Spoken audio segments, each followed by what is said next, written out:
All right, so today we're diving into some unsolved murders in the UK, Okay. specifically England. Yeah. You know, the kind of cases that just keep you up at night wondering who did it. Oh, yeah, absolutely.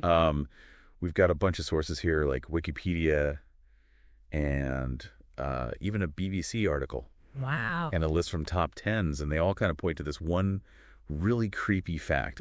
England has a ton of these mysteries, just tons and tons. Yeah, it's a lot. Yeah, we're talking like cases from before 1939 to now. That's true. And it's really striking. You know, each one is more than just a case number, right? Like Yeah. these are families left behind wondering what happened, and these mysteries they keep capturing everyone's imagination, don't they? Absolutely, and I think that's why we're so interested in them too. Yeah. So I think instead of, getting lost in a giant list of names and dates, what if we pick a few cases that stand out Okay. and really unpack them? Let's do it. What do you think? Where should we start? That's a good question. Well, you mentioned how many there are, right? Yeah. So many unsolved murders. So maybe let's just jump right into one that shows, how strange these can get. Okay. Have you ever heard of Bella in the Wych Elm? Oh, yeah, that one's like a classic, isn't it? Yeah. I remember reading about that years ago. It's so creepy. Didn't they find a woman's skeleton inside a tree or something? Yeah, exactly. It was back in 1943 during World War II. Oh, wow. And these boys, they were out in Hagley Woods looking for bird nests. Right. And they climbed this big wych elm tree and found a skull. Oh, my gosh. Can you imagine? It's terrifying. And it turns out there was a whole skeleton, practically a whole one, hidden inside. Oh, wow. A woman they think in her 30s. That's awful. Did they ever figure out what happened? Not really, which Yeah. is the crazy part. Oh, gosh. There were no missing persons reports that matched her description. And they never figured out how she died. So she just vanished and then reappeared in this horrifying way? Yeah, basically. But wait, it gets even weirder, right? Oh, yeah. Didn't someone write about her on walls and stuff? You're thinking of the graffiti. Yes. So about a year later, messages start showing up asking who put Bella in the wych elm. Like someone knew her name, maybe even knew what happened to her. And it kept popping up over and over. It's so creepy. Almost like a ghost was reminding everyone that this mystery was still out there unsolved. So do we have any idea who she was or what happened? There are tons of theories, of course. Like what? But nothing concrete. Some people think she was a spy since it was during the war. Oh, yeah, that makes sense. Others think maybe it was some kind of ritual murder. Oh, gosh. Maybe even something to do with witchcraft. Wow. And being in the middle of World War II just makes it all the more complicated, Yeah. The whole country's chaotic secrets everywhere, people disappearing. Right. It's easy to see how a case like Bella's could just get lost in all of that. Makes you wonder how many other things are hidden in history, right? So we've got this wartime mystery, an unidentified victim, creepy messages, Yep. and absolutely no answers. It's like a puzzle, but most of the pieces are missing. Yeah, But that doesn't mean we stop looking for them. that's true. Okay, so let's switch gears for a sec and look at a more recent case. Okay, sounds good. I was really drawn to the Balham mystery from 1876. Got that classic Victorian-era intrigue. Yes, Charles Bravo, a wealthy lawyer, Yeah. found poisoned in his own home. Right, in his own home. Classic locked room mystery. Oh, yeah? That totally captivated London society back then. And the list of suspects is fascinating. Oh, tell me about it. It's really interesting how their possible motives tell us so much about what Victorians were worried about back then. So you've got Charles's wife, Florence, who was rumored to have had affairs. Okay. Then there's her old lover, a doctor who might have wanted revenge. Right. And even the housekeeper and a coachman they fired were considered suspects. A lot of possibilities. Everyone had a reason. That's where the real mystery is, right? Yeah, The motive. exactly. Was it a crime of passion revenge or something else?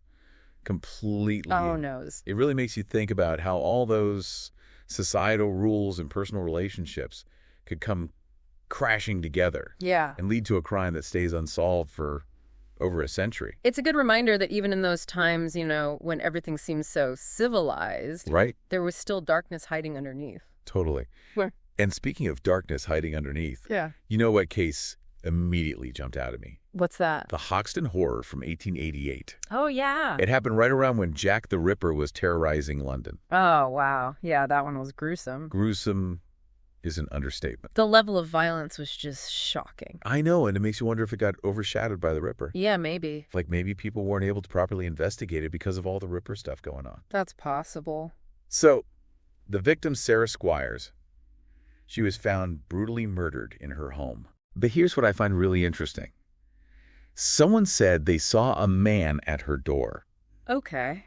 But the description didn't match anyone she knew. That is interesting. Right?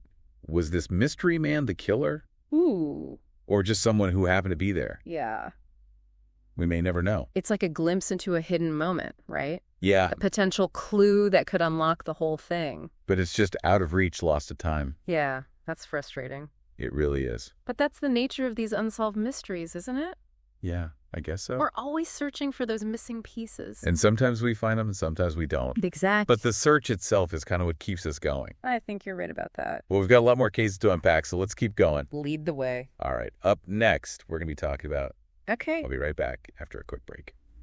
It's wild how these cases, even the ones with not a lot of details, can get your imagination going, you know? Yeah. Like, they make you think about the past in a whole new way. And it makes you wonder, like, will any of these ever be solved? Good question.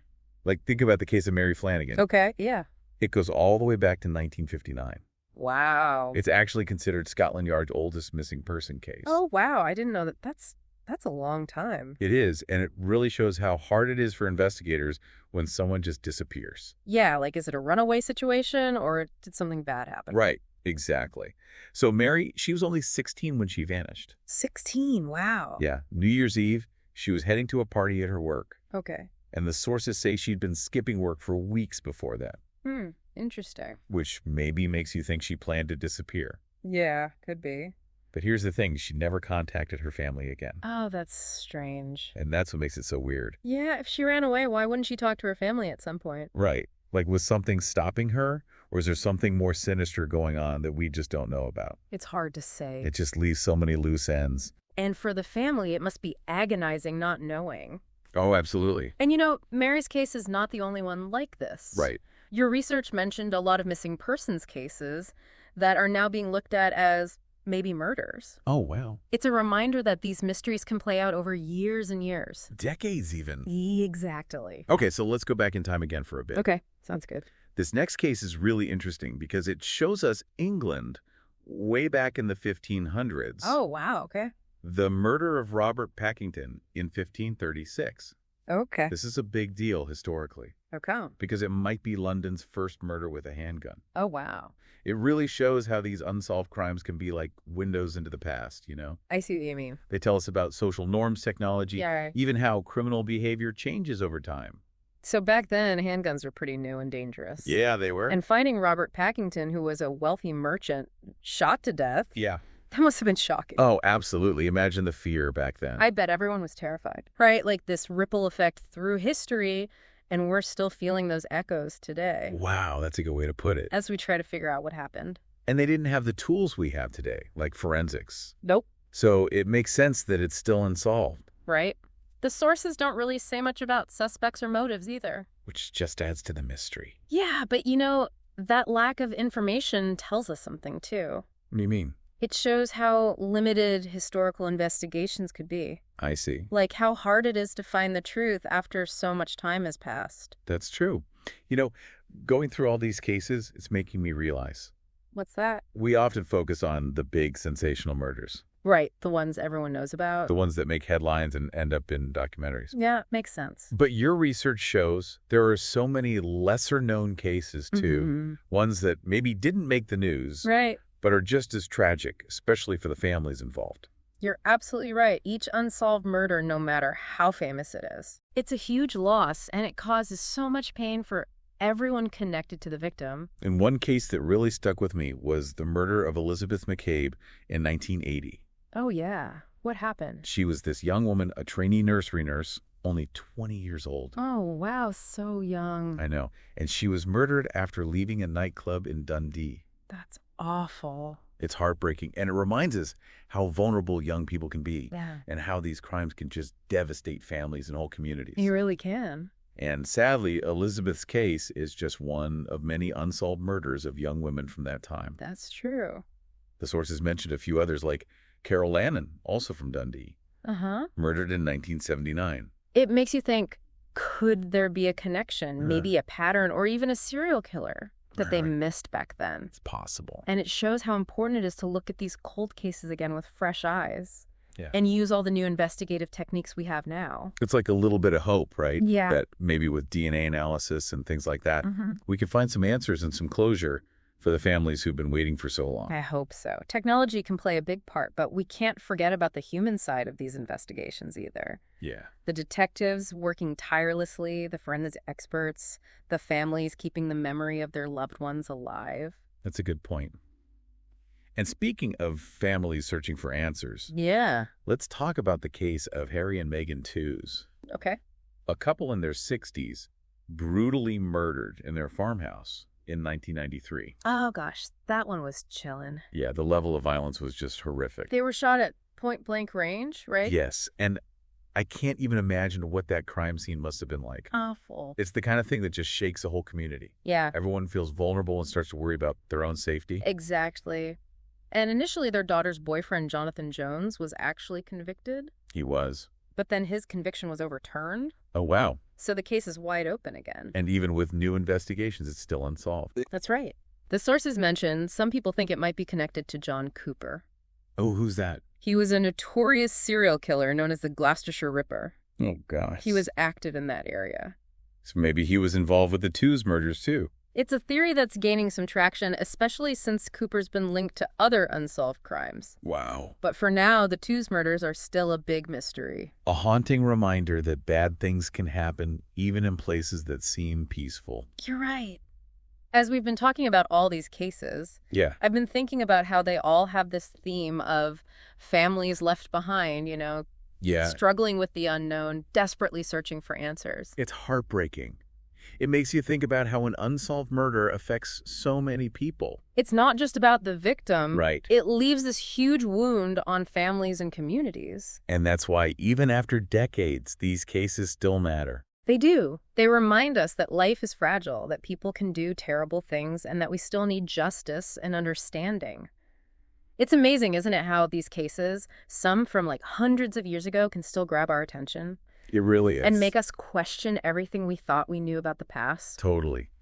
It's like the power of unsolved mysteries, right? Exactly. They make us think critically, examine the evidence, and really confront the limits of what we can actually understand. And as we wrap up our deep dive into these unsolved murders in England, I'm seeing some common threads connecting these cases. Oh, that's interesting. I'm curious, what kind of patterns have you noticed? Well, one thing that really stands out is how much society plays a role.